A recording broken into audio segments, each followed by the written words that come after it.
কথায় আছে বড় মা না ডাকলে নাকি তার কাছে যাওয়া যায় না।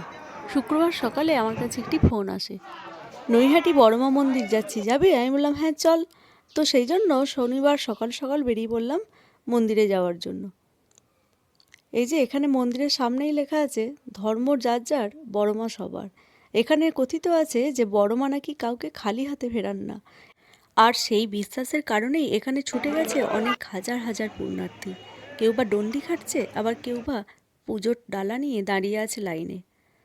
এই যে আমরাও এখন দাঁড়িয়ে আছি টানা 7 ঘন্টা ধরে, এখনও পুজো দেওয়া কমপ্লিট হয়নি। আর এই যে আমার ভাই, ওই আমাকে ফোন করে জানিয়েছিল যে বড়মা মন্দির যাচ্ছি, যাবি?